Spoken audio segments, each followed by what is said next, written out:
Good morning friends, હું અજય ત્રિવેદી અને આજે આપણે ધોરણ 10 વિષય ગણિતમાં સ્વાધ્યાય 7.2 નો લાસ્ટ એક્ઝામ્પલ શીખી રહ્યા છીએ. ચાલો શરૂ કરીએ. મિત્રો 19મા નંબરનો દાખલો ખૂબ જ અગત્યનો અને લેન્ધી છે. જુઓ, p 0 1/2 q 1/2 1/2 r 1/2 0 અનુક્રમે ત્રિકોણ ABC ની બાજુઓ AB, BC અને CA ના મધ્ય બિંદુઓ છે.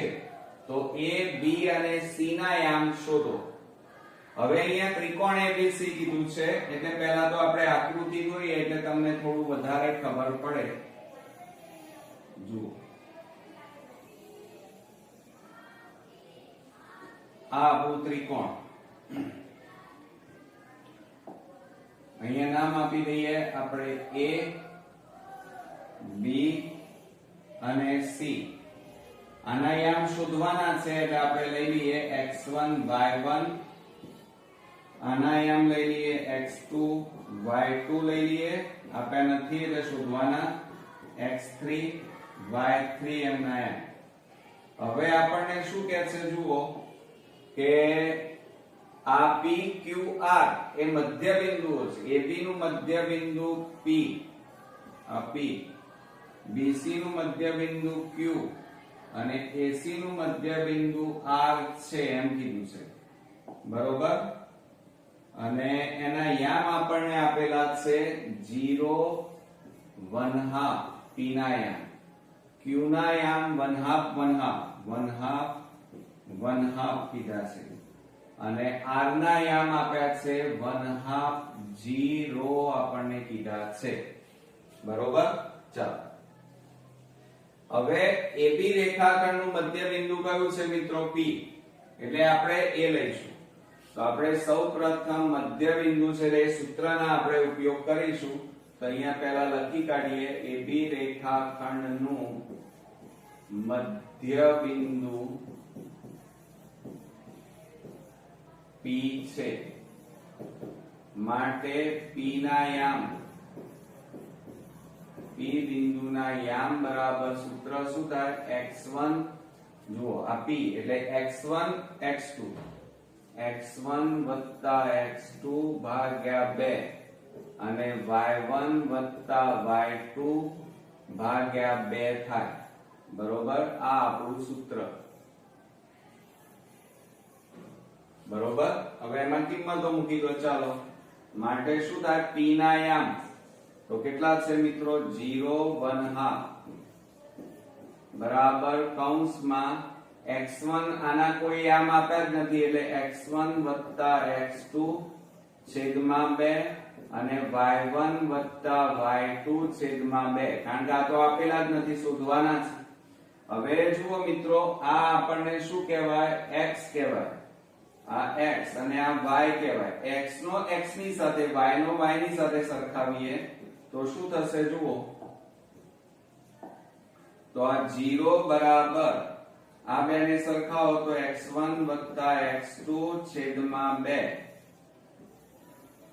એ જ રીતે અહીંયા લઈએ તો 1/2 બરાબર આ y વાળા પદો y1 y2 છેદમાં 2.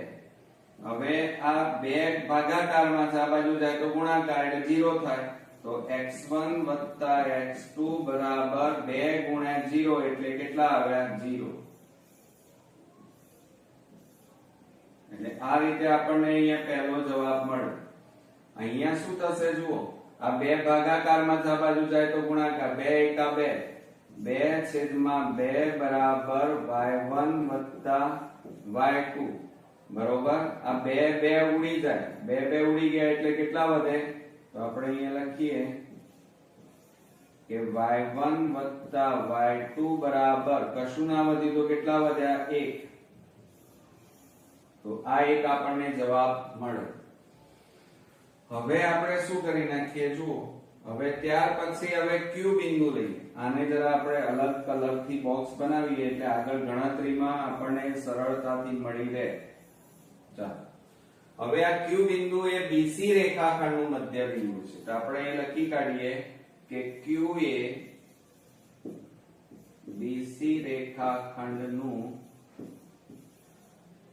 મધ્ય બિંદુ છે, બરોબર. માટે q ના યામ અહીંયા લખીએ આપણે, માટે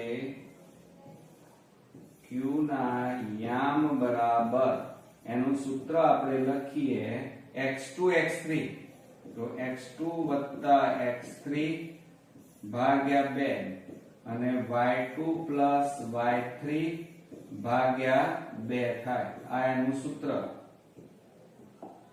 એને આપણે બોક્સ બનાવી દઈએ. ચાલો, થઈ ગયું. હવે એમાં કિંમતો મૂકીએ. આની તો કિંમત છે નહીં, q ના યામ આપણી પાસે છે, તો આપણે અહીંયા લખીએ. ચાલો,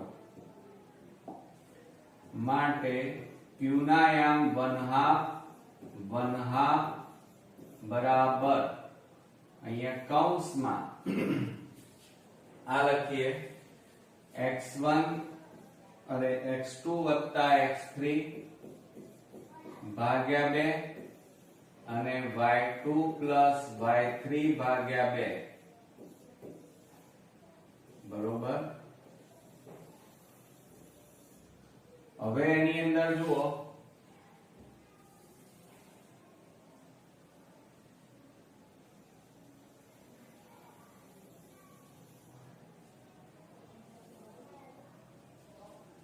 હવે આપણે શું કરી નાખીએ, તો મિત્રો આ જે છે એ x વાળું પદ, આ y વાળું પદ, તો x ને x ની સાથે અને y ને y ની સાથે સરખાવો. ચલો, તો આપણે અહીંયા લખીએ, તો 1/2 બરાબર x2 + x3 છેદમાં 2. હવે આ 2 ને આ બાજુ લઈ જાવ ઉપર, તો 2 એકા 2 2 છેદમાં 2 બરાબર x2 + x3 છેદમાં 1. કશું ના વધ્યું ને, આ 2 તો આપણે આ બાજુ લઈ ગયા. હવે શું થાય, 2 2 ઉડી જાય, તો આપણે આ 2 2 ઉડાડી દીધા. તો હવે આપણે લખીએ શું વધ્યા, તો x2 + x3 બરાબર કશું ના વધ્યું, તો કેટલા વધ્યા, 1 વધ્યા એમ કહેવાય. આપણે જરા અલગ કલર પણ વાપરતા રહીએ એટલે તમને સરળતાથી મળે. ચાલો, હવે આપણે આગળ વધીએ. હવે આપણે આ 1/2 બરાબર આ y ની સાથે સરખાવો, y2 + y3 ભાગ્યા 2. હવે મિત્રો જો આ 2 ભાગાકારમાં આ બાજુ જાય તો ગુણાકાર, તો 2 એકા 2 તો 2 છેદમાં 2 બરાબર y2 + y3. હવે જો આ 2 2 ઉડી જશે, તો કેટલા વધ્યા, કશું ના વધ્યું, એટલે 1 વધ્યા એમ કહેવાય, બરોબર.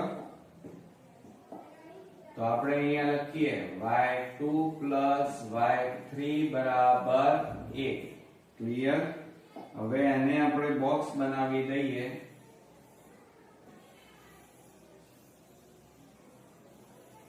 ચાલો, એટલે એક આ ભાગ પત્યો. હવે r વાળો ભાગ લઈએ. r એ કોનું મધ્ય બિંદુ છે, AC રેખાખંડનું મધ્ય બિંદુ છે. તો આપણે અહીંયા લખીએ કે r એ AC રેખાખંડનું મધ્ય બિંદુ છે, માટે r ના યામ બરાબર એનું સૂત્ર શું થાય મિત્રો, જુઓ, r ના યામ નું સૂત્ર x1 x3 થાય. તો અહીંયા લખીએ આપણે x1 + x3 ભાગ્યા 2 અને અહીંયા y1 આવશે. અહીંયા આપણે લખીએ તો y1 + y3 ભાગ્યા 2. ચાલો, માટે હવે r ના યામ કેટલા છે, અહીંયા જુઓ તમે, 1/2 અને 0. તો આપણે અહીંયા લખીએ 1/2 0 બરાબર કૌંસમાં x1 + x3 ભાગ્યા 2 અને અહીંયા y1 + y3 ભાગ્યા 2, બરોબર. માટે આ 1/2. હવે જુઓ આ x વાળું પદ કહેવાય, આ y વાળું x સાથે સરખાવો, x1 x3 ભાગ્યા 2 આની સાથે સરખાવો, આ x વાળા પદને આની સાથે સરખાવો તો આ બે ભાગાકારમાં છે, આ બાજુ જાય તો ગુણાકાર 2/2 બરાબર x1 x3 બરોબર. આ બે તો આ બાજુ જતા રહે ને, 2 1 2 આ. હવે આપણે છેદ ઉડી જાય તો આ 2 2 ઉડી ગયા તો કેટલા વધ્યા કહેવાય, તો x1 અહીંયા આપણે લખીએ x1 x3 બરાબર કશું ના વધ્યું તો કેટલા વધ્યા 1. અલગ કલર વાપરતા રહીએ એટલે આપણને આગળ તકલીફ ન પડે મિત્રો. ચાલો હવે આપણે અહીંયા લઈ લઈએ. હવે આ y અને આ y વાળા પદને સરખાવો તો 0 બરાબર y1 y3 ભાગ્યા 2. હવે જુઓ આ બે ભાગાકારમાં છે, આ બાજુ જાય તો ગુણાકાર 2 ગુણ્યા 0 એટલે 0 તો અહીંયા કેટલા આવે y1 y3 બરાબર 0. ક્લિયર? ચાલો એટલે આપણને આ એક આ જવાબ પણ મળી ગયો. હવે શું કરીશું ધ્યાન આપો. હવે આપણે બધા x1 ભેગા કરીએ તો શું થાય, ચાલો તો x1 વાળું પદ આ રહ્યું જો 1 2 અને 3 એ ભેગા કરો તો આપણે અહીંયા લખીએ, પહેલું લખાવો x1 x2 વત્તા, ચલો આ લખાવો x2 x3 વત્તા, ચલો આ લખાવો x1 x3 x1 x3 બરાબર. ચલો પહેલાનો જવાબ કેટલો છે 0 વત્તા, બીજાનો જવાબ 1 વત્તા, ત્રીજાનો જવાબ જો અહીંયા x1 x3 એટલે 1. હવે જુઓ આ x1 એટલે કેટલા થાય 2x1 વત્તા x2 એટલે 2x2 થાય અને વત્તા x3 એટલે 2x3 અને બરાબર 1 વત્તા 1 એટલે 2 થાય. હવે આ ત્રણેયમાંથી જુઓ સામાન્ય નીકળે છે 2 તો 2 સામાન્ય કાઢીએ તો આ 2 સામાન્ય તો કૌંસમાં x1 x2 x3 બરાબર 2. હવે જો આ બે ગુણાકારમાં છે, આ બાજુ જાય તો ભાગાકારમાં જાય તો માટે અહીંયા લખીએ આપણે x1 x2 x3 બરાબર 2/2. હવે આ 2 2 ઉડી જાય બરોબર તો કશું ના વધ્યું તો કેટલા વધ્યા કહેવાય, 1 વધ્યો એમ કહેવાય. તો આપણે અહીંયા લખીએ x1 x2 x3 બરાબર 1. ચાલો આ એક જવાબ આપણને મળે. આપણે પાછું એને અલગ કલર પણ વાપરીએ એમાં. ચાલો આ થઈ ગયું આટલું. હવે એ જ રીતે મિત્રો આપણે y પકડીએ. શેને પકડીશું? y.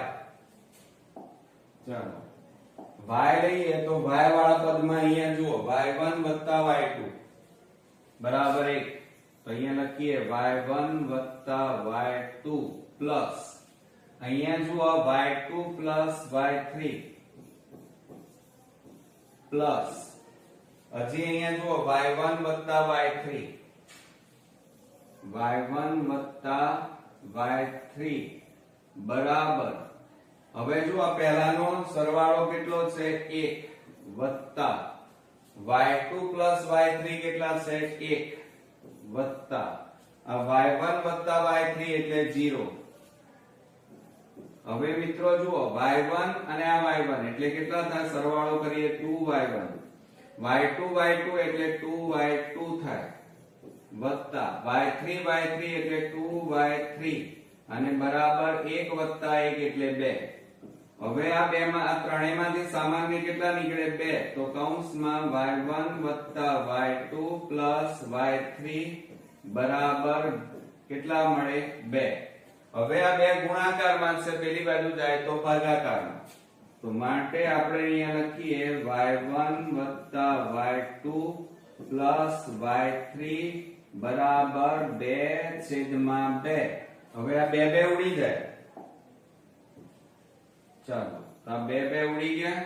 તો હવે આપણે બીજો જવાબ મળ્યો કે y1 વત્તા y2 વત્તા y3 બરાબર કશું ના મળ્યું તો કેટલા મળ્યા? 1 મળ્યા એમ કહેવાય. બરોબર. ચાલો હવે મિત્રો આ બે ઉપરથી x1 x2 x3 શોધીશું. આના ઉપરથી y1 y2 y3 શોધીશું. હવે જુઓ મિત્રો આપણે x1 ધ્યાન આપજો. બરોબર. આપણે અહીંયા સૌપ્રથમ લખીએ x1 x2 x3 બરાબર 1. બરોબર. આની અંદર આપણે અલગ અલગ કિંમતો મૂકીશું. જુઓ પહેલી x1 x2 ની કિંમત મૂકો આની જગ્યાએ. તો શું થાય? આની જગ્યાએ આપણે કેટલા મૂકીએ? 0 વત્તા આ x3 એમના એમ બરાબર 1. માટે 0 વત્તા x3 એટલે x3 બરાબર કેટલા મળ્યા? 1. તો આ પહેલો યામ મળ્યો. x3 બરાબર અહીંયા કેટલા મળ્યા મિત્રો? 1. ક્લિયર? ચાલો હવે આની જરૂર નથી એટલે આને જોડે જોડે હવે ભૂસી નાખીશું. બરોબર. ચાલો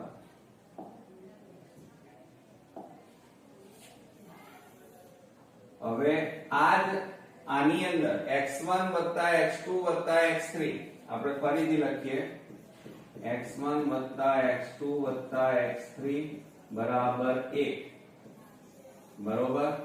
હવે આની અંદર મિત્રો તમારે આ કિંમત મૂકો x2 x3 બરાબર 1 એટલે આની જગ્યાએ મૂકવાના. તો શું થાય? x1 વત્તા કેટલા મૂકવાના? 1 બરાબર 1. માટે x1 બરાબર આ 1 આ બાજુ જાય તો 1 ઓછા 1 માટે x1 બરાબર કેટલા મળ્યા? 1 માંથી 1 જાય તો 0 થઈ ગયું. એટલે x1 નું મૂલ્ય અહીંયા કેટલું મળ્યું? 0. એના યામ આપણને 0 મળે. બરોબર. ચાલો હવે મિત્રો જગ્યા નથી એટલે પાછું થોડી તકલીફ પડશે આપણને.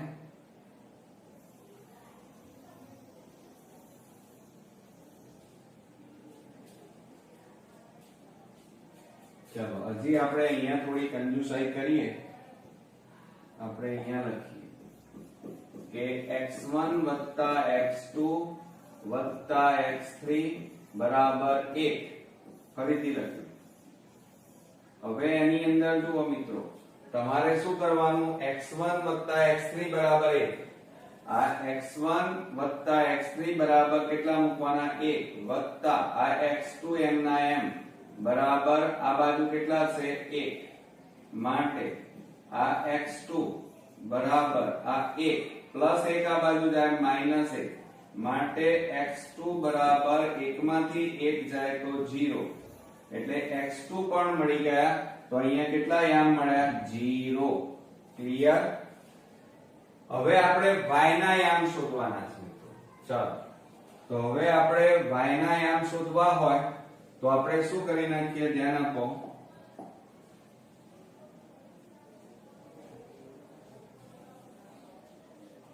હવે આપણે આ સૂત્રનો ઉપયોગ કરીશું. અહીંયા લખીએ y1 y2 y3 બરાબર કેટલા છે મિત્રો? 1. આ સૂત્રનો આપણે ઉપયોગ કરીશું. એની અંદર સૌપ્રથમ તમારે આ મૂકવું પડશે. y1 y2 બરાબર કેટલા છે? 1. કેટલા છે? 1. તો આ y1 y2 ની જગ્યાએ 1 મૂકો વત્તા y3 બરાબર 1. માટે આ 1 પેલી બાજુ જતા રહે તો y3 બરાબર 1 ઓછા 1 માટે y3 બરાબર 1 માંથી 1 જાય તો 0. માટે જુઓ અહીંયા આપણને y3 ના યામ કેટલા મળ્યા? 0. તો આ y3 અહીંયા લખી કાઢીએ 0. હવે આપણે આગળ વધીએ મિત્રો. આ તો દેખાશે એની પાછળ.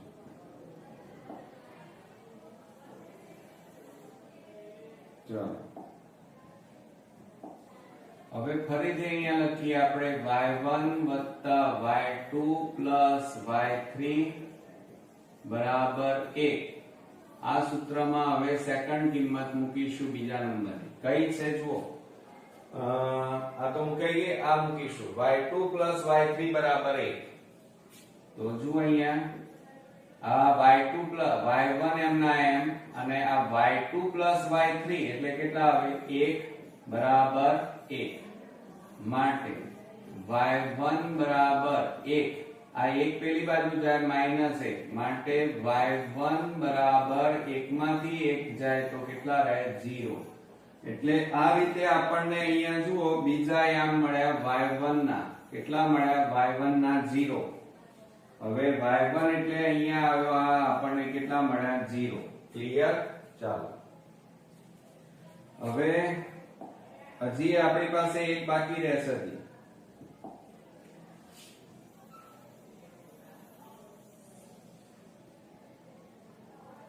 હવે જુઓ મિત્રો, આપણે એની અંદર પાછો આ સૂત્રનો ઉપયોગ કરીએ તો y1 y2 y3 બરાબર 1 છે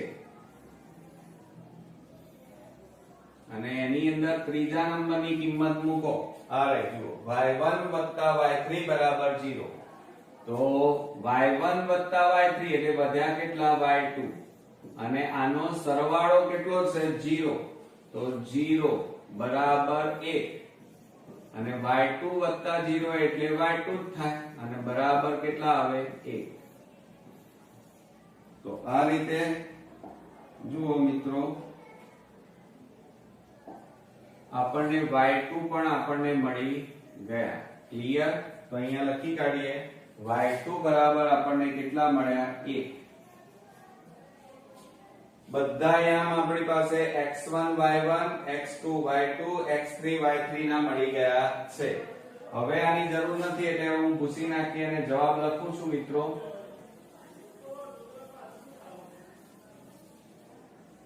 ચાલો હવે આપણે અહીંયા જવાબ લખીએ.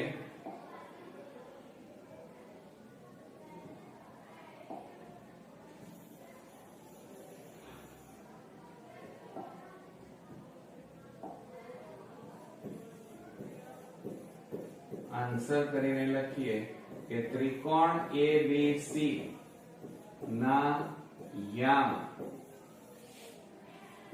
A બરાબર, ચલો એના યામ કેટલા મળ્યા મિત્રો x1 y1 બરાબર કેટલા મળ્યા 0 0 0 0. પછી B x2 y2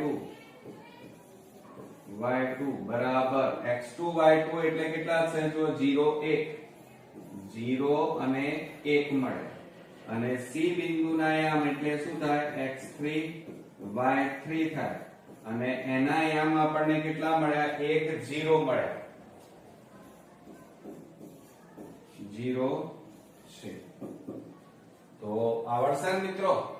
તો આ રીતે આપણો અગત્યનો વિભાગ ડી માં પૂછી શકાય એવો એક્ઝામ્પલ અહીંયા પૂરો થયો અને આ ચેપ્ટર પણ અહીંયા પૂરું થયું. નેક્સ્ટ વિડિયોમાં નવા ચેપ્ટર સાથે ફરી મળીએ. ત્યાં સુધી ગુડ નાઇટ ફ્રેન્ડ્સ.